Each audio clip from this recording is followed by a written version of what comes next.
And now, more with Social Women, with your hosts, Pat Cruz, Amy Diaz, and Bronwyn Dannenfelser.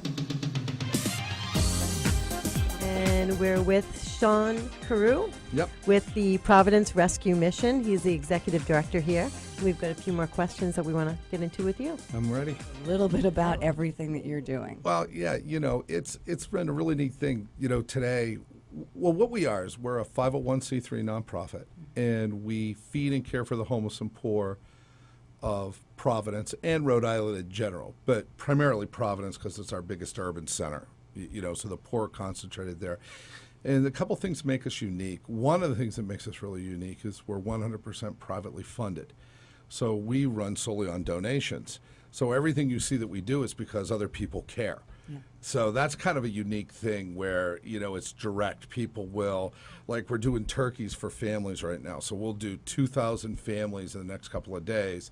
They'll get a 25-pound bag of food and a 10 to 15-pound turkey. Well, we've actually had people dropping turkeys off, and then we give them to other people. So it's kind of cool, That's so it's all about not just writing a check per se, but having the opportunity to get involved hands-on and really be about change. Mm-hmm. So it's kind of neat. Yeah, the one thing that resonated with me very deeply when I went there was Sean gave me a tour of the facility, and it's on Cranston Street, so it's not in the best area of Providence. But when we were going through there, you stopped immediately in this room where you do some services. Every day you've got a Christian service that you do there. Yep. But you're telling me that the biggest thing that actually made you different than everybody else was that you believed in giving people back their dignity or doing whatever it was with dignity, because what did you say? Nobody wakes up in the morning and says, I want to be homeless? Well, yeah. I mean, look at it this way. Like when you were a kid, right, and you had career day, and the teacher said, what do you want to be when you grow up? And Julie raised her hand and said, I want to be a corporate lawyer. And Billy raised his hand and said, I want to be a doctor.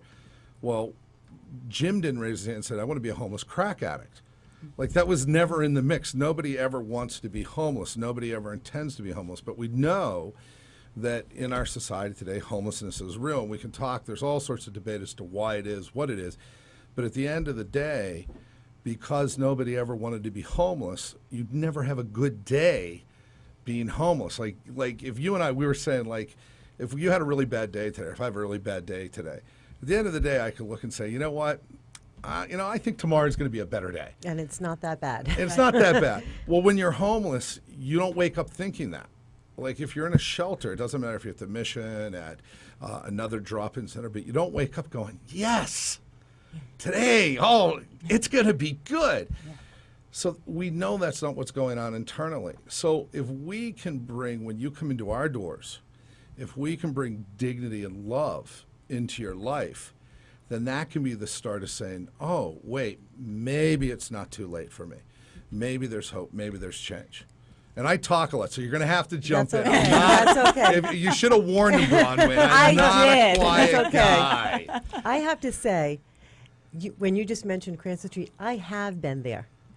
And I actually took my kids with me, and we were going to have a big yard sale. Yeah. And what we did was we took everything, and instead of having a yard sale and selling it, we brought it down. Oh, cool. And we brought clothes down. And what sticks out in my mind is there was a mom there, and they're outside. Yeah, sometimes back and forth. Right. Sure. There was a mom there, and her kids were about the age of two of mine. I have three, but they were about the age of two of mine.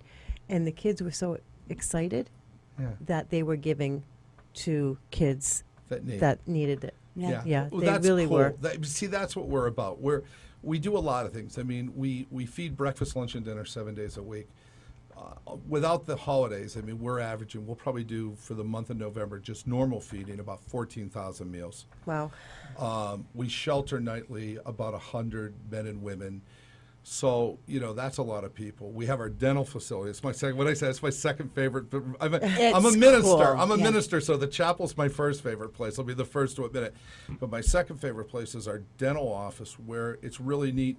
We don't just drill teeth. We do what's called restorative dental services, because one of the biggest problems is we're trying to give people dignity. We're trying to empower people.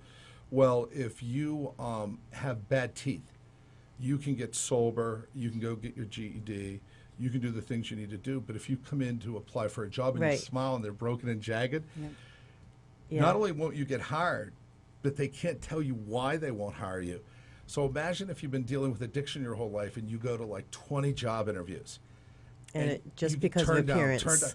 and you don't know it. So what we do is we do full dental restoration. Wow. And so this year we're on tap to do, it's all with volunteer dentists. Like we have an oral surgeon that brings the surgery team down. We have hygienists, we have dentists. The woman that runs it, she's one of the top cosmetic dentists in the area. We'll do about $300,000 worth of pro bono dental care this year. But it's really hands-on, so it's really cool. It's just some of the stuff that we do. It's just it's one small piece. Yeah. Yeah. I mean, you can never do too much. I mean, I think that we were just saying today we had like 500 food bags laid out on the parking lot. And I'm waiting for my new iPhone 4S. It's back order because I wanted to film it and upload it, and I couldn't do it, but I'll call You can borrow down. mine. But the thing was, is I looked back, and there was all these volunteers taking care of everybody. And I looked around and I said, you know, this is really how people should care for each other. Mm-hmm. That those that might have just a little bit more or maybe a lot more, it doesn't really matter.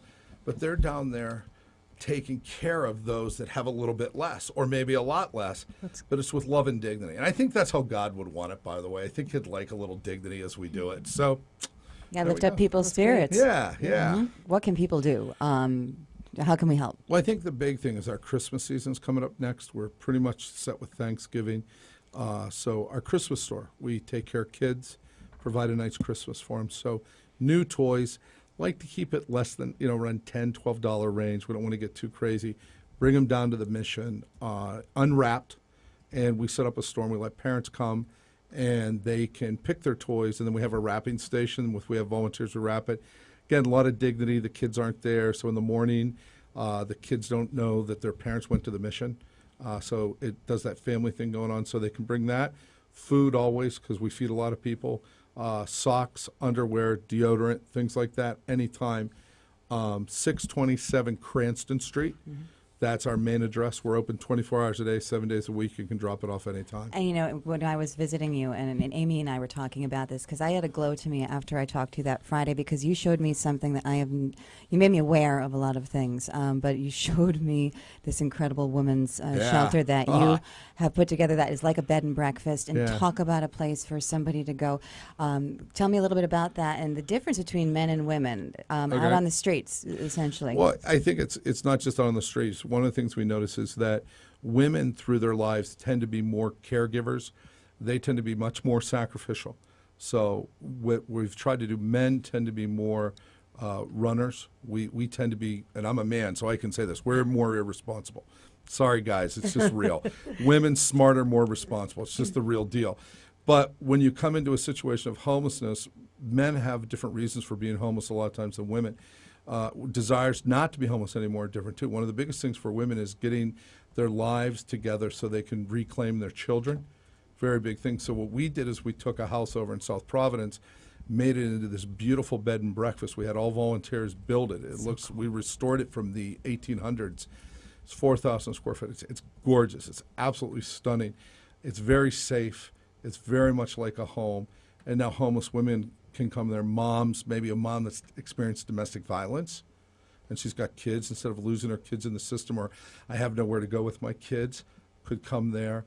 Somebody that's dealing with substance abuse, instead of losing a lot of people with substance abuse, give their children over or lose their children to social services, could keep their children while they do the program. It's just going to be a really safe, warm place, and it's beautiful. It's beautiful. And when will we be able to talk about that, or maybe get some news stations in there to do a little tour? Well, we're going. I don't want to get into the negative too much. We have a couple of neighbors who got they're a little upset that we came into their neighborhood, and we understand that, but we have to go through a couple of legal things that we're hoping to clear up before the end of the year. Mm-hmm. But it is already zoned, and we're clear to open as a rooming house. So that's going to be happening shortly. It's incredible. There's a place where you could make a nursery up on the 3rd floor, because I didn't realize this, but when women are pregnant and homeless and they go and have a baby, the baby is immediately removed from DCYF. So here is a place where which is the right thing to do, but there is a place where I just, I love what you do, Oh, and I love thanks. the I fact do that too. all different churches came in Yeah. and decorated all the rooms differently. Yeah, So, it's a Excellent. cool place. It's a cool place. so you're doing incredible stuff. Well, I'm just the groundskeeper. Seriously, I'm just the groundskeeper. I'm kind of like a cruise ship director. Well, Sean, we thank you so much for joining us. But Yeah. before we go, please quickly let us know where we can find you, a website or number. Yep, providencerescuemission.org. We're launching a new website in the next week, so it could be up or down a little bit till we get that going. The main number for mission, 401-274-8861. And then our mission facility, 627 Cranston Street in the west end of Providence. Anybody that would like to come and visit, have a tour, talk personally, obviously I like to talk, so they're welcome. They're welcome.